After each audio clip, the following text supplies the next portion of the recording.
Bonjour, bonjour à tout le monde. Bonjour à tous qui sont fanatiques de cette émission, émission du pouvoir, à travers tout le monde, au Congo surtout, et le monde entier. Merci pour votre fidélité. Cette émission vous parle toujours du pouvoir. Peut-être il y a des questions qui sont posées à tout moment. Quel pouvoir? Nous parlons de tous les pouvoirs, spirituellement et surtout ça.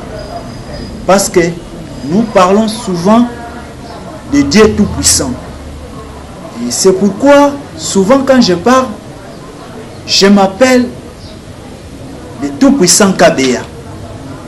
Parce que, comme d'habitude, j'ai déjà parlé que je suis le Tout-Puissant KBA parce que je suis le fils de Dieu Tout-Puissant.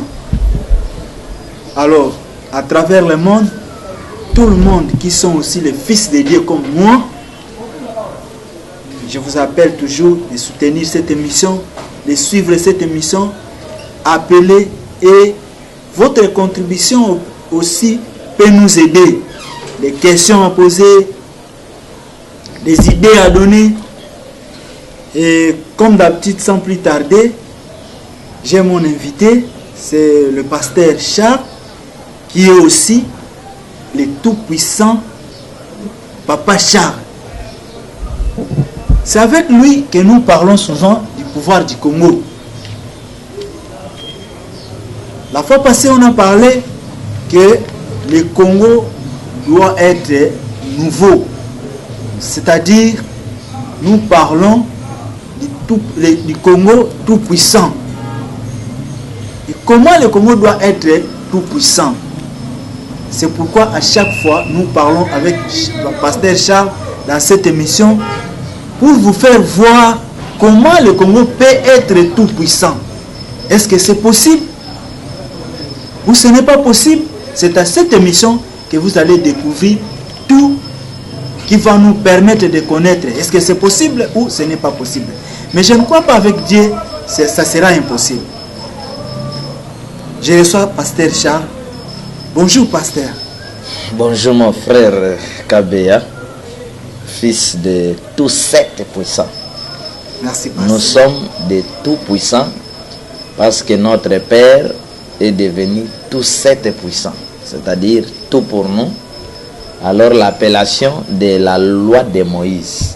La loi de Moïse, les noms révélés étaient tout puissants, Dieu d'Abraham, d'Isaac et de Jacob. Alors les noms révélés de Dieu avec Christ Jésus étaient Père. C'est pourquoi à ce temps de vengeance, les noms révélés c'est tous sept puissants. C'est-à-dire maître du premier jusqu'au dernier jour. Donc commencement, fin, tous sept puissants. Qui signifie tout. C'est une façon que nous adorons, que nous élevons notre Dieu. Alors c'est nous qui sommes les tout-puissants. Donc les tout-puissants sont les fils de l'Esprit, tous sept puissants. Voilà mon frère, c'était quelque chose à modifier pour aider les enfants de Dieu. Parce que nous sommes des créatures, nous sommes là tout simplement pour élever les créateurs. Donc la santé, ça va, nous allons bien. Et que le bon Dieu soit béni, qu'il soit loué. Vraiment de notre côté, tout va bien. Voilà. Merci une fois de plus, parce que c'est peut-être la deuxième fois qu'on est là avec vous. Vraiment, je suis très content pour votre temps. Vous êtes disponible de répondre à mon invitation pour se présenter dans cette émission. Et Pasteur Charles, la fois passée, on a parlé souvent du pouvoir. Oui.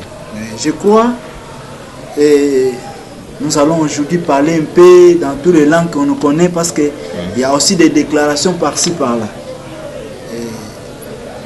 On a parlé du pouvoir, peut-être tout soit qui moi par éclaircissement, il y a un pouvoir, et tout le monde qui peut mingi sur candidature nayo. Et vraiment tout ça sur nos commentaires te au limbolé la kibiso na batu nyoso bazolanda biso à travers le monde objectif na yo ya candidature.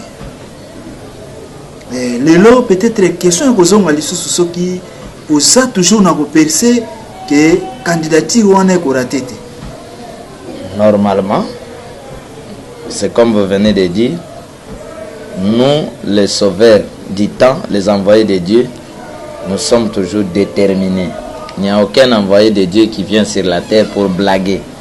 Nous venons dans un but de sauver les âmes, de sauver l'espace de terre qu'on nous a confié. Je suis déterminé, sauf vous connaissez les réalités du terrain, que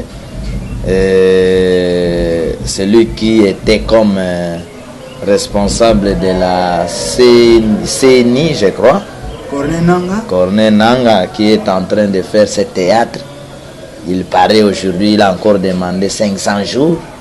Alors, nous sommes pour bazo banga candidature nanga. Donc, candidature nanga kakande depuis que je me suis prononcé que na kozala candidat, ça fait peur na présidence, ça fait peur na majorité expirée, ça fait peur na ba opposant. Alors, ce qui fait que Corneille a commis à Simba ou à moyenté, à Simba ou à moyenté. Et surtout que bazana souka, bazaka na ba calcul ya ba fraude, ba mesana na ngokala. Alors tant que ça ne tient pas, bazali embriller comme j'avais promis que toko dans la phase éliminatoire, dans la élection ezalé zalaté, toko frapper d'une manière d'une autre. Voilà ce qui fait que bazana ko zonga sima. Alors bazo zonga sima pona nipo liboso, bala makota na ange.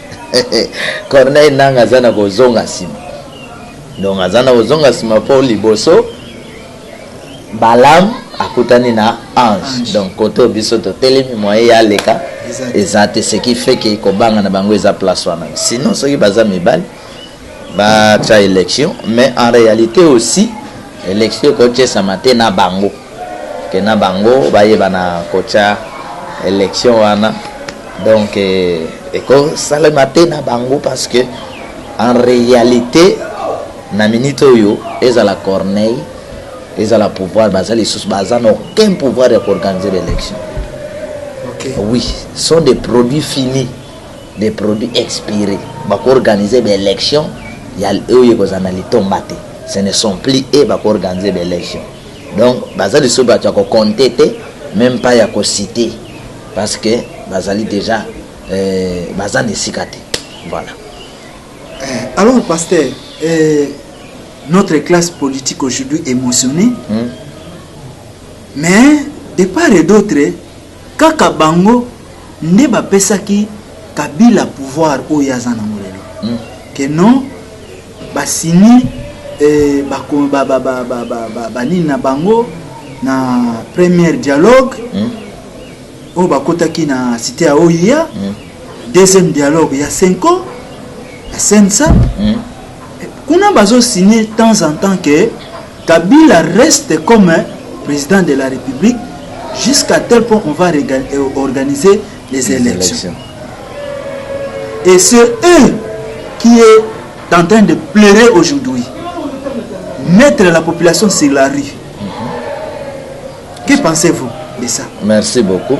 Je crois que c'est un réseau Yabatente. Depuis que Joseph Kabange a kotaki na pouvoir naé d'une manière d'une autre na ba coup d'état oyo nyonso salemaki boyebi ti tango bokonzi naé sili. Et d'ailleurs il faut que Batba noter que jusque là Joseph Kabila n'a jamais été président de la République démocratique du Congo. Photo Kamelo. Comment ça, pasteur? Expliquez un peu. Oyebi, je crois, au bando ka terme mo ba banzungu na nzungu na mufini ko na ya. Tango ba bengi yo papa ya Kabeya. Tu portes le nom de ton père. Aden basalio mwana Kabeya.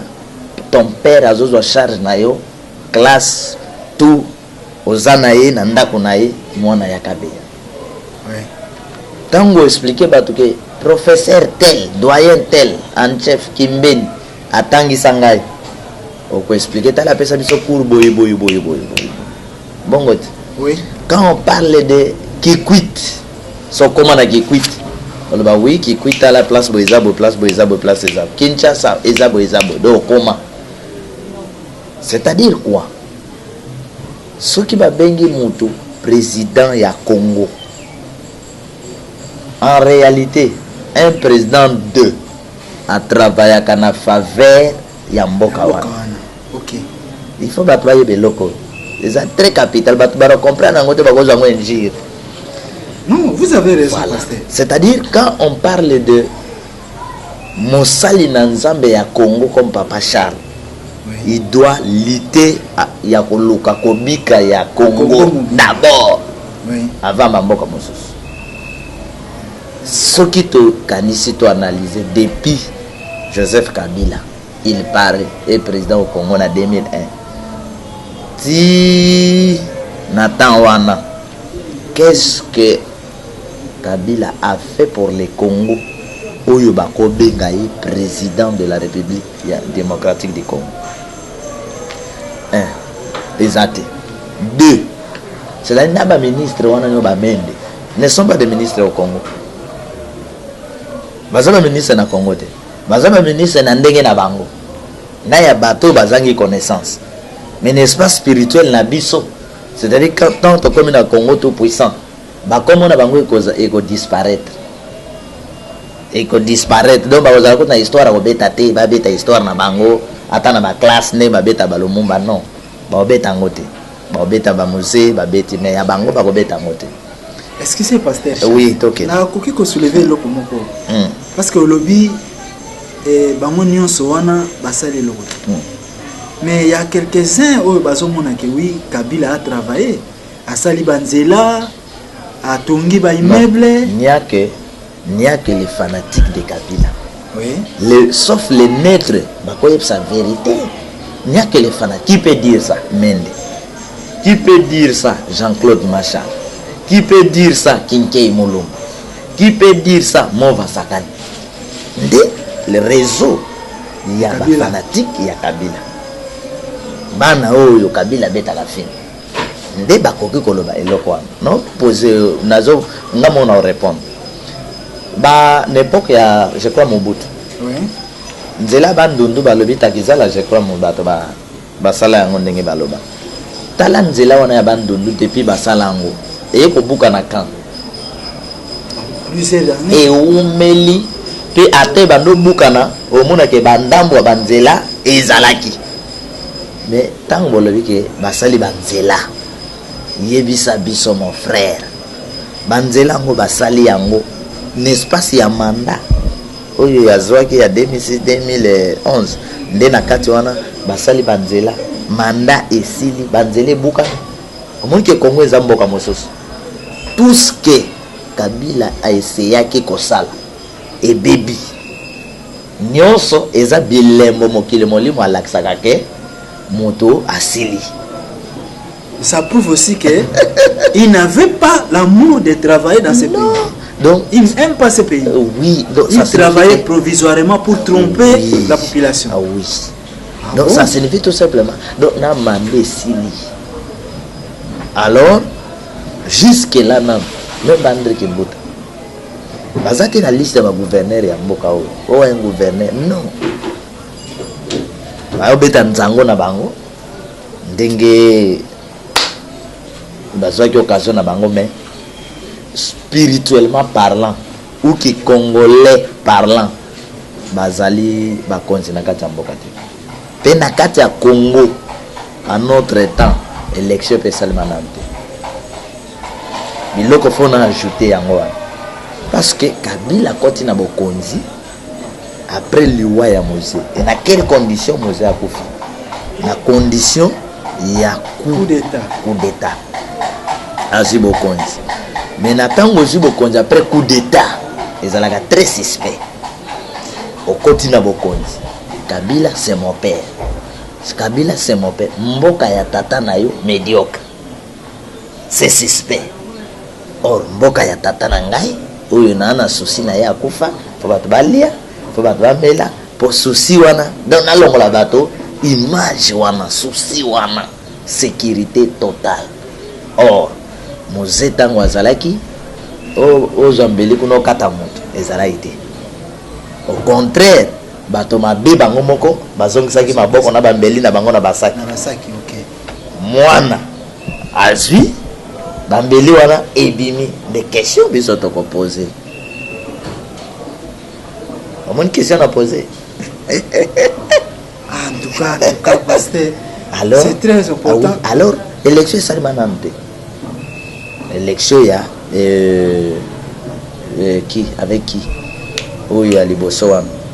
Il y a 2006 tina 2011 je crois. Oui. Na babemba est-ce que biso nyonso toa batémoin ezalaki eza élection ezalaki fraude 2011 wana abe malomalo 2011 boyemolunda bino moko batémoin, c'est-à-dire il n'y a pas eu des élections ezali kaka makambo oyo elekaki wana na musée nde yango basali ka continuité na yango. Alors je pense que awa tokota na phase ya second nom aura semé il est moissonneur de phase biso tozokota quel que soit banganga bazwi banganga ebele mais banganga na bayeba ke eza mabele ya nzambe nganga moko abotama na mabele te eza mabele ya nzambe. Alors quel que soit nombre ya banganga tokoti na phase ya second nom aura semé il est moissonneur, c'est-à-dire ndenge tozobenga phase éliminatoire. Donc voilà on a koyebisa yo côté ya ba fanatique wana bango ba fanatique ba pesa Kabila bokonzi te ata na élection ya lokuta ba bando sala Kabila bima pona ba élection te. Kabila zala kiko luka ko se maintenir na ndenge na ye na mbongo na ye na manduki na ye. Tous ces gens là au sein de ça sont les réseaux ba corruptible. Vous comprenez? Opposant bazala ya réseau ba corruptible. Mon que opposant moto nyonso abimi libanda abimi na mpoisa. Est-ce que les autres zali sont opposants? O ba ko landa ke o ye wana nai. Merci pasteur. Et si par exemple les lo oyo malgré yo olobeli ba opposant chargé. Olobeli ba opposant et na rekobeta moi c'était monké sur ça. Si aujourd'hui par exemple Kabila accepte ndenge ba opposant bazo senga que non il faut kaka Félix Tshisekedi azwa place ya premier ministre les mboka oyo ko changer. Vous croyez que ce qui va passer place wana ya premier ministre te mboka ko changer te pona Félix. Mboka changeaka te pona Félix, mboka changeaka te pona moi groupe moko ya opposant te. Mboka changeaka partir ya vision oyo leader moko nzamba telemisi azana vision. Alors vision wana a imposé yango na kati na mboka. Alors bino nyonso bokoti na kati elati armée elati peuple elati citoyen nyonso na partir ya vision wana bokoke. Alors tu sais que c'est un citoyen congolais, il peut avoir une vision ya kosala boy ya kosala boy ya kosala boy, mais jusque là na carte ya changement ya mboka d'abord azana na eloko nani ya kopesa te échanger parce que jusque là azakaka un pied côté yaye un pied ezali pe na mariage na d'équipe wana o d'équipe wana ezali équipe ba bomi mboka kuna eloko malonge ko bilate. Donc opposant wana eloko to ba ko senga ngona faveur na ba bazana eloko ko senga te. Donc ce ne sont pas des opposants que tu as côté la tamoté matandam. Si. Tala. Badi bang. Azaina IDPS. Auti IDPS na vision IDPS. Aïe KO. Bruno Chibala. Aïe KO. C'est-à-dire Félix. Aïe bakake ndenge baluka tata na ye. Ndenge baluka kapé. ndenge baluki bato bazali na tata na ye badi banga na banani babeti bango kao tombe ndenge mpe bazoloba mpe babeta ye tombe c'est-à-dire eza na eloko komema te donc mboka na biso kobonga nango motu wana nyonso ndenge ekweyaki wana ekwei ifo etelema na mitu ya sika tala lelo kobika ya bamboka eza na maboko ya mitu ya sika tala ta bekipe ya football toyokaka posa ti lelo Maradona azongela bale Ndaye azongela bale nani mosusu Pelé abeta ti lelo bato balelaka Ronaldinho mais no bale komi na maboko ya bapeti ya bana mike bakoli tala lelo ba France na bamibange baza mais tala moto aotambwisa France Macron 39 ans mais tala bato baotambwisa Afrique démarche kote bakoma on dirait moto ameli masanga alingaki ekweya donc batata wana bakoli d'abord sans vision basali politique sans vision et ça monete olenga nkoi vision nini azwa vision politique wapi vision nini olenga nkoi azana ngwa ko présenter ba tilelo c'est nous avons des politiciens enivrés bazana se ya quit de bazokende aucun des politiciens opposants bazana vision même dans ta pouvoir bazana ngote ata moto te tangelanga ata moto moko na biso kazana eloko te exact oui ça c'est vrai exact ata ba camère économiste azana eloko te azana eloko pesa ata bobe minako rien. Très bien, pasteur. Voilà. Si par exemple aujourd'hui vous êtes invité à prendre part à la 3e dialogue, que pensez-vous du 3e dialogue? Ce qui peut vous inviter à la 3e dialogue. Oui, ce qui on est invité à la 3e dialogue, et vous avez 2 ou 3 aspects. Aspect à liboso. Oui. Bah quoi inviter yo pour ba corrompre pour la corruption. Aspect à mi balé pour inviter yo soit pour battre le poison pour l'insécurité na yo. Des aspects wana ba ko inviter les. Aspect à mi sato donc tout simbise touche.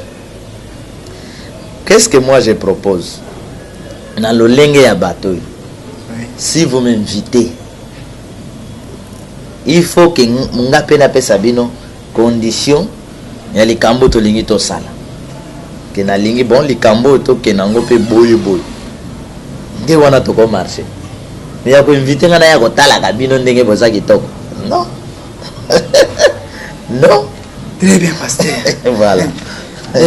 Nabanzi, tout le monde est en train de suivre. Vraiment, battu belé. Et surtout, on fait appel surtout au Fils de Dieu Tout-Puissant. Oui. À travers le Congo, à travers le monde entier. Suivez cette émission. Vous allez découvrir des choses cachées. Merci, pasteur. Oui. Nabanzi batubazo landayo na façon zo pesa ba réponse mutu na mutu azo se retrouver na eloko moko oyo azana na mutu. Tout à fait. Mais pasteur olobela ki awa eloko moko ya bambeli oyo isa phénomène oyo rené lelo oyo to benga un phénomène kuluna. Malgré tout au souligner ki amo mais c'est une question qui est capitale. Oto ngato tuna. Pasteur ozo kanisa nini la ressource de cette crique qui ont toujours besoin du sang. Ça vient d'où ces idées? Parce que ça n'arrête même pas sur les criminels, mais même aux hommes vraiment bien réputés avec cravate. Détournement de fonds. C'est toujours le Koulouna ça. Tout à fait. Je pense que le ministre de la justice Lusolo Bandi na tango na ye azala ipeka moko ya ba pouvoir expirer réseau ya ba injuste a déclaré que yango alela ki yango il faut arrêter ba kolona en cravate donc l'office ko yeba ka ke kolona euti na pouvoir en place donc source ya kolona pouvoir en place parce que tala ba discours ya ba pouvoir Zokaka Malobo Baloba, les sols et les sous-sols appartiennent à l'État. Voilà mon frère. L'État, Azana police, Azana armée, présidence, ba généraux. Talakaka, soki peuple à lobby a manifesté, ba droit na ye, yanzala oyo, bazako bomaye. Okomona bazi, o banamura. Armée moko bakumisaka o banamura omona ba denda na nzoto a peuple masasi police a denda na nzoto a peuple masasi e bongo boni kulune ko sala bambula na capitale au président de la République azali azo sala le côté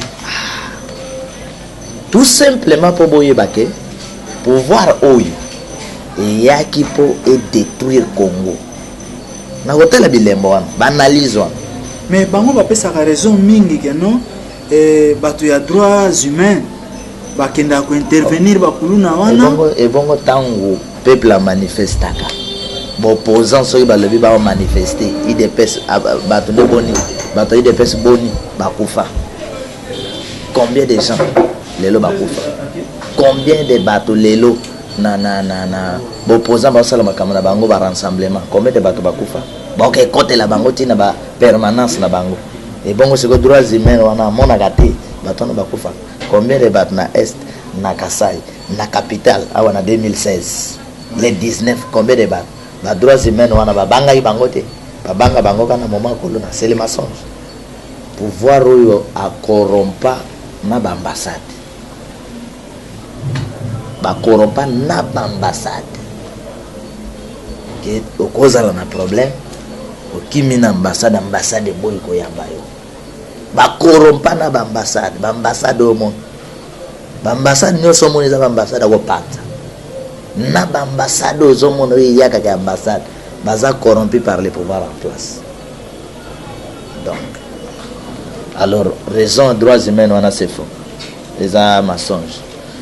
Kutu Monisco kutu oyo bobenga kake nini ya paix aolinga ba ko sala ba trouble ao corrompu Monisco corrompu et bongo ba ko sela o ba to droit non sikoyo légitime défense les alagate article na kati ya droit c'est ça na kati ya droit légitime défense c'est quoi boni tango moto ataba juge oyo ba pesa pouvoir ya ko condamner moto ba condamner continue ba juge ba denda ko condamner continue et bon ba kuluna ba kolemba bango ndenge po ba lobi continue ba lobi ba kanga ke na mandu et bon kuluna ba kangi na mbeli akati pe moto na ba preuve bon continue mondo ki ne beta kite ba kangi condamner 10 ans c'est quoi kula kati ken abimi azongi akati liso ken ake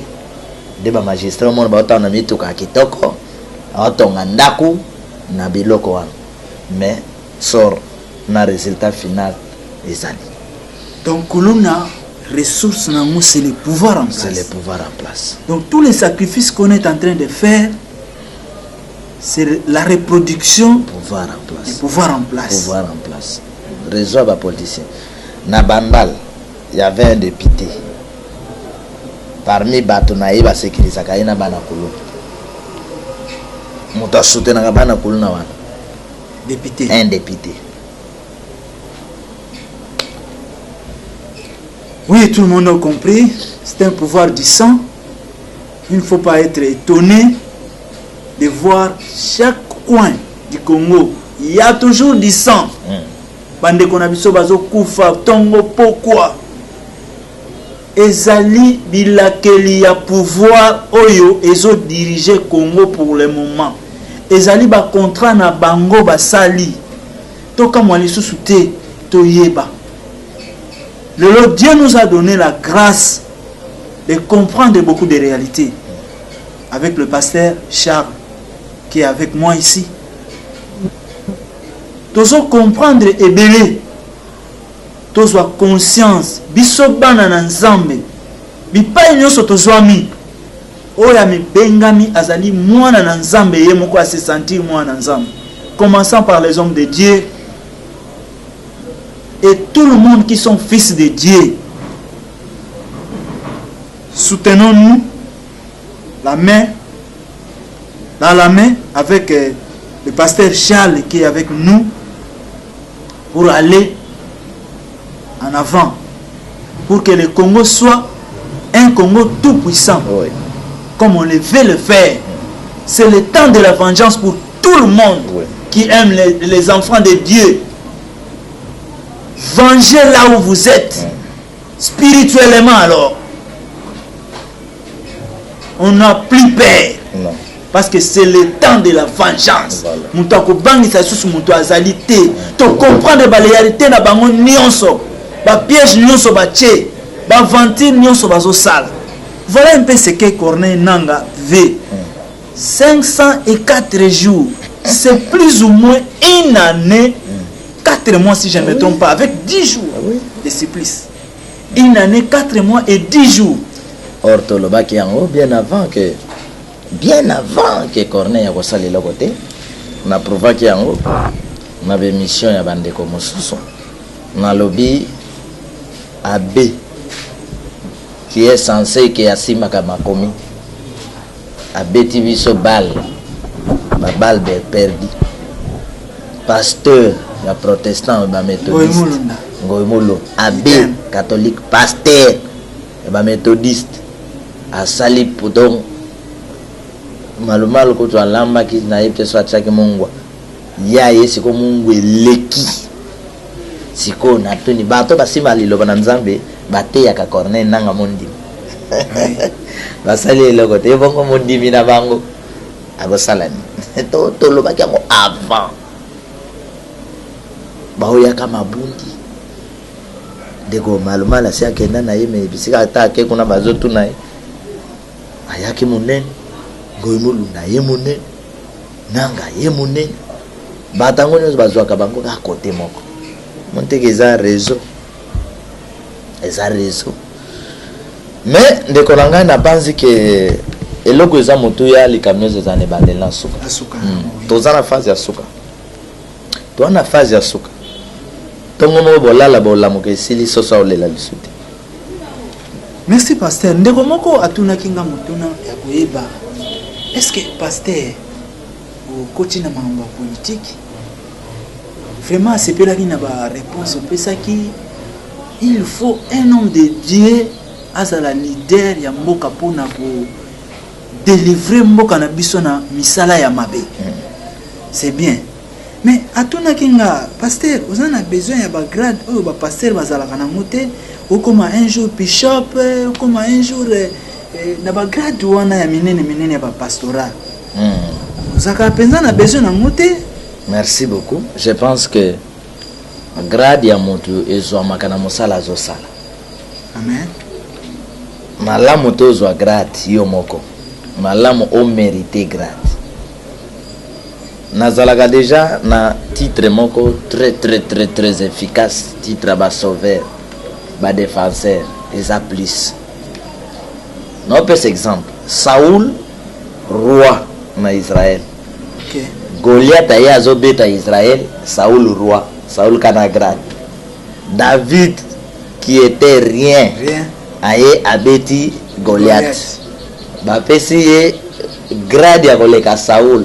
Balobi David a tué 10 000 tandis que Saoul a tué 1000. Nde un ya Saoul et sike bandi nanzoto ya David.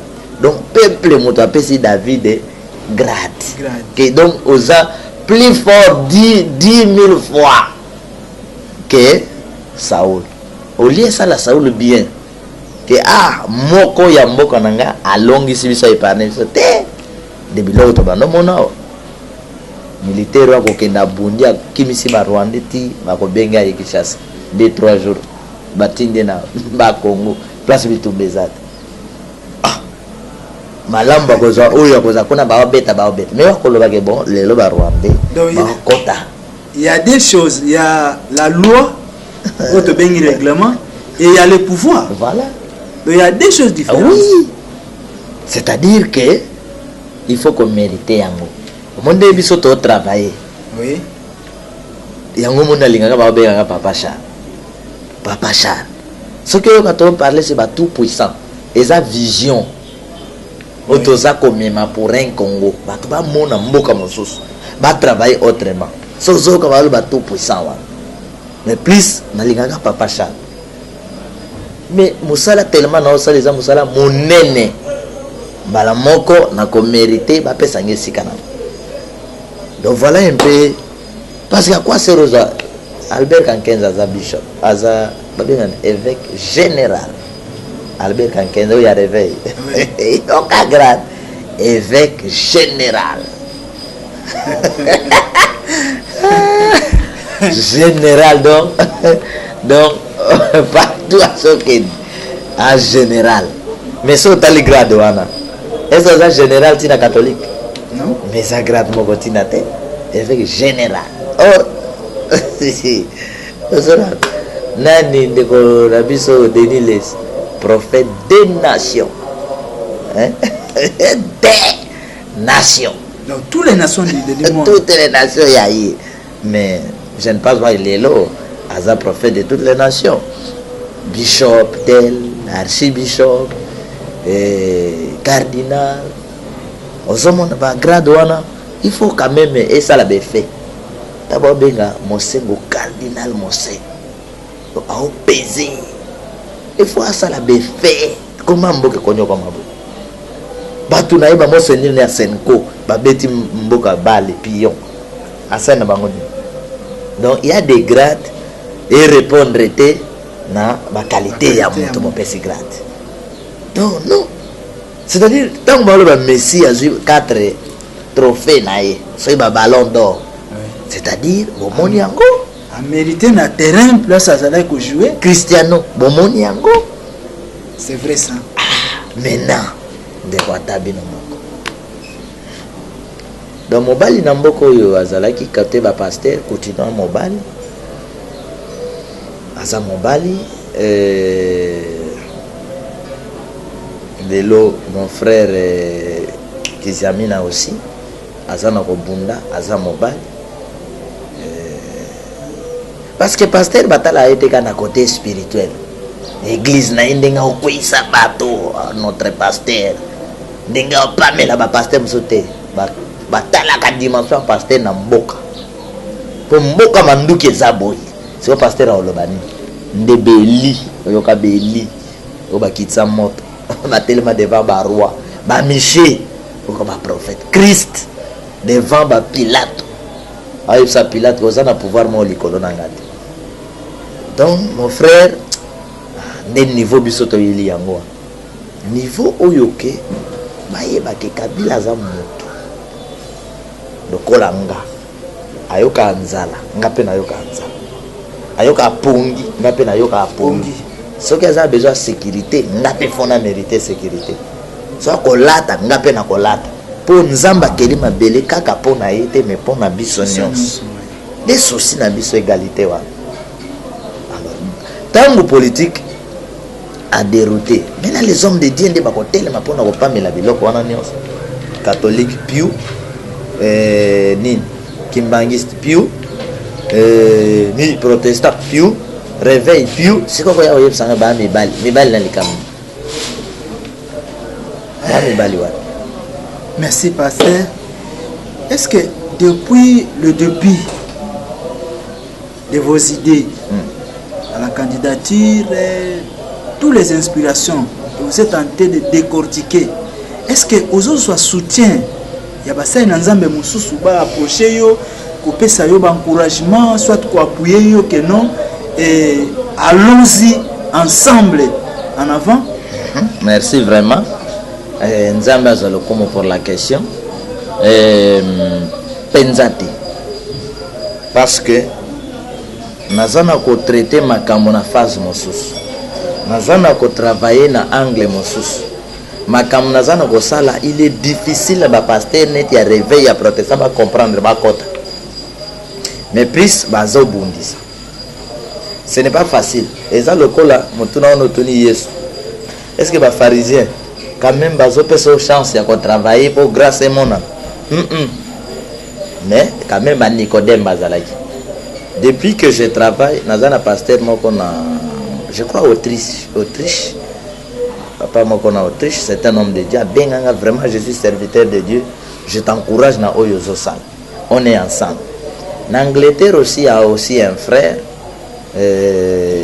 benganga papa on est ensemble mais oyo pe ba obundisa biso bazali na France na Allemagne oka penza ayebisi bandeko ke bolanda kamate ya papa Charles or bamate ayepe sa vie yango awa pe na Gishasa bazali net pasteur moko église moko ba melaka so baji azeb sa mama moko na France alobi papa Charles wana bozo mona azande kwa kabila yango ate ya kanengo wana yango kabila sala ka yelo te or yo za temo yebi ndenge na botami na koli bandeko c'est frère ici Kabeya ayebi ndenge na botami ndenge na koli ayebi asi azwanga pe ameminga na pêche ameminga tokeluka bapuku do ayebi ngai sikoyo kote o pasteur alobai ke ngande de kwa kabila le kote na boite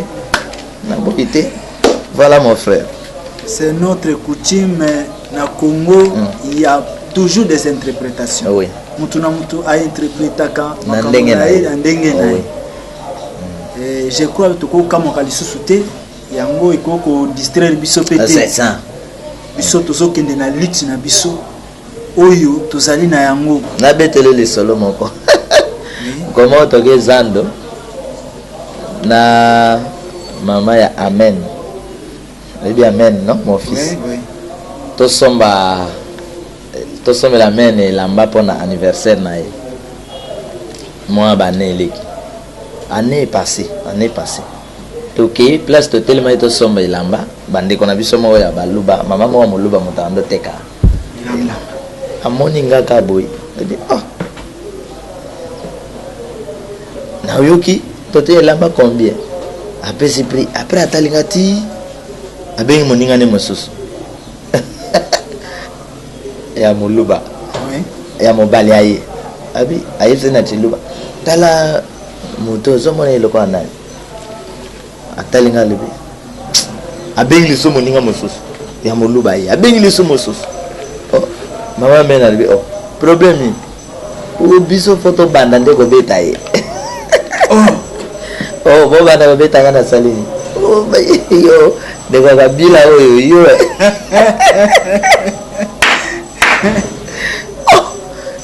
oh bandeko oya obomanga ata 100 francs pa mao yakate innocent zala na libuku pasteur oui ezo comme ça na yebsa na bana Congo vraiment vérité est-ce que okutana na kabila ata na kuzu penza te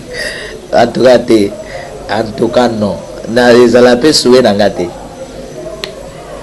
nde bato mosusu balengaka ke amoni président olenga ezala suwe na ngate kokutana ye alors nde bandeko wana sikoyo nde ndeko moko aye koleka toyeba na ye ateka pe kuna ntango aye koleka pasta boni bien abeti kikongo nde bandeko ambali oh oza moto abandondo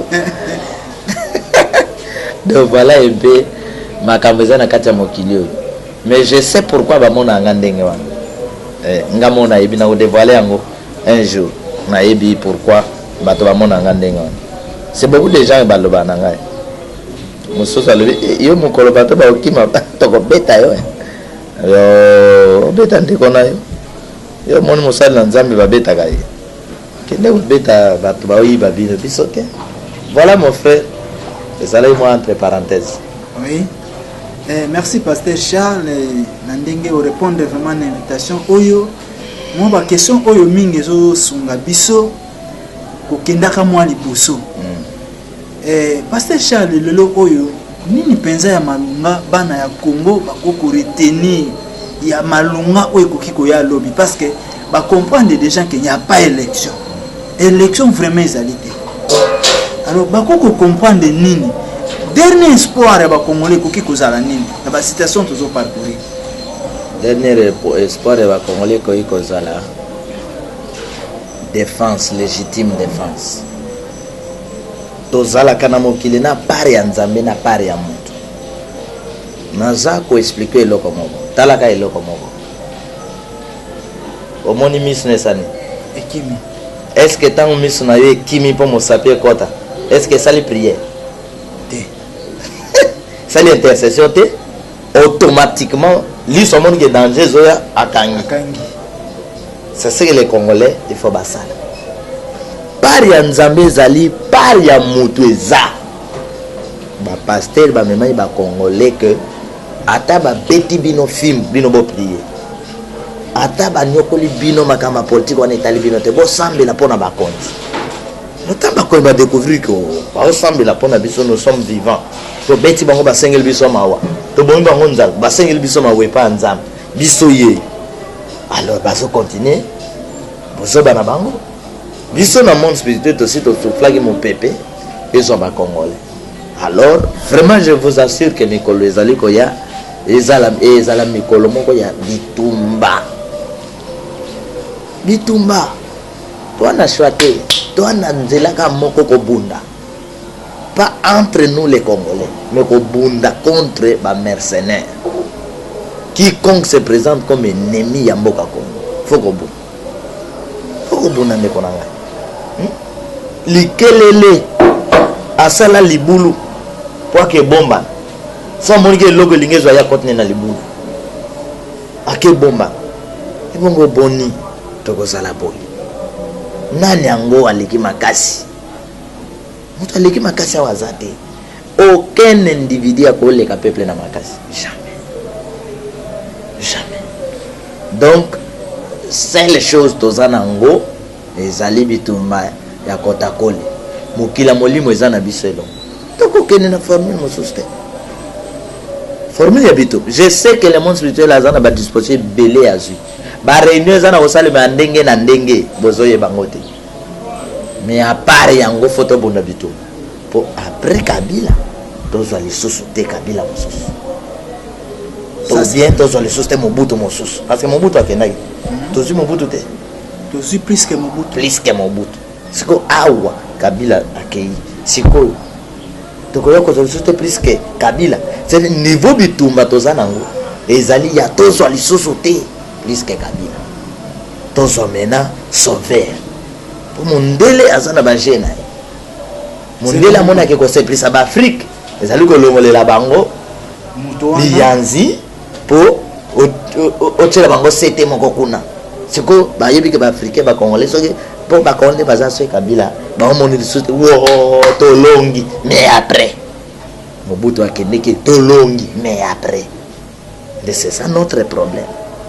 Kabila a déjà effacé. A déjà parti. Maintenant, après, les problèmes tous en ango après. C'est pourquoi tant le Félix. Félix on a mbango baza na Belgique. Ba ok le pouvoir na Belgique. Les États-Unis. Belgique bazo ke le pouvoir yewana ataki Mobutu. Yewana aboma ile mumba na gemba. Yewana adimaki Mose akufa. Yewana asoutenaki Joseph. Il y a besoin que le coalition pouvoir pour beaucoup ça. Donc nous avons notre vision. Nzamba zanzambe à Baknyos. Nous avons une vision pour transformer ma camouizali à tout comme un bateau, comme indépendant, comme libre. Bango pe bambo kawana ba luka ko négocier na biso. C'est pourquoi après Kabila et ko sala ndenge. Il est partant. Asa ko ken. Bon on a passé pas. Au moni ba passe les gens là à pouvoir expirer bazana ko créer ka biloko ba luka ka pe place soulever ma casse pas occasion na ba. Alors taba mona ke peuple a bouger le côté taba le boto va. O luka occasion moko tumbundon. Allez. Bakena ba. Biso moko tozo pesa ba temps. Mais et salema. Et go salema. Le lenge go salema. Bafa. Basa. Voilà. Merci pasteur Charles. N'habité peut-être mon aoya suka ikoki kozala nini pe conseil nini oyo bande kona biso bazolanda à travers monde et surtout ba obaza na Kinshasa na Lubumbashi na Congo central partout bazo landa biso obazo ka vraiment occasion Rolanda biso eloko nini ya mutu ya obakoki kozwa pe conseil nini ozo comporter bango na journée ya lelo pour tout ce qui est vraiment presque na fin ya émission. Merci. Bande ko ebele bakanisa ke soki akomi na mbongo ebele ya komi nzambe mokili. Bande ko ebele bakanisa ke soki akomi na manduki to mokonza akomi nzambe mokili. Kosala mabete po lobi ke lobi na ke boma na nga na Corée du Nord bien Corée du Sud.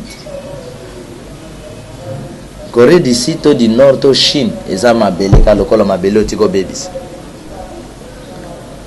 Mais ko banga nzambe pe ko linga moninga na yo e ko batela yo ata bisiko yo ke. C'est pourquoi eza na bato asala mabe awa ake ko buka ngo na ba Kongo. Masala ki mabe awa. C'est pourquoi oyoki makomi le bise ke no mora seme ile moissonneur. Et là que ezala kamotu ya na viso ki osali mabe de dire pardon. Na miso nzambe pe na miso bato sali mabe pe ko décider que non ça les choses mabe wana te na okende bo. Je crois que sunga ke bato bakozala sika. Nia que nous les bons hommes de Dieu tozala kana souci.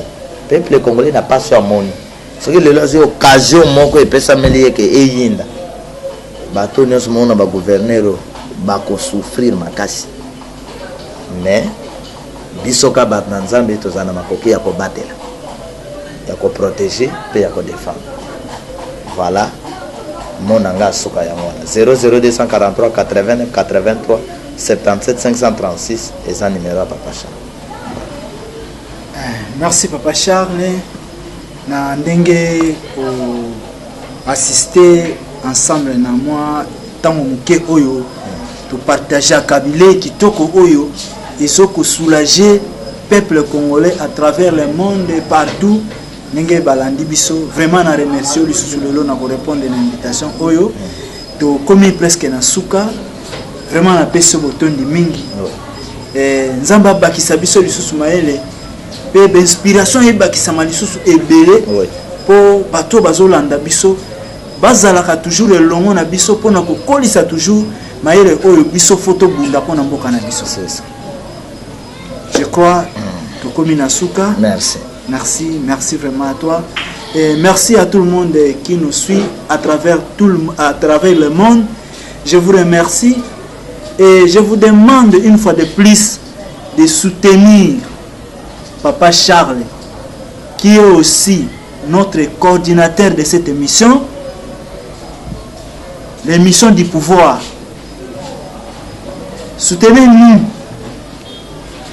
à travers vous. Peut-être nous irons tous ensemble soutenir cette émission, soutenir cette vision,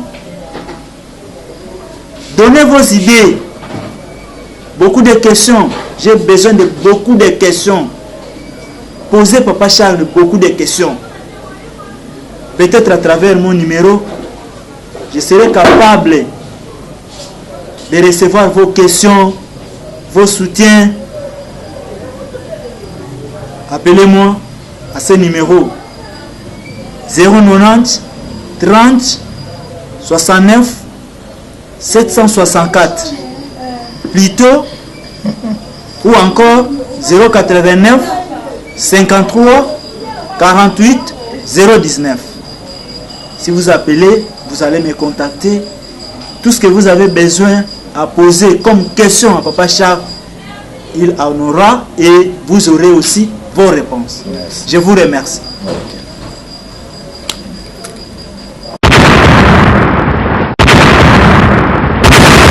Je suis prêt pour sauver le Congo et toi?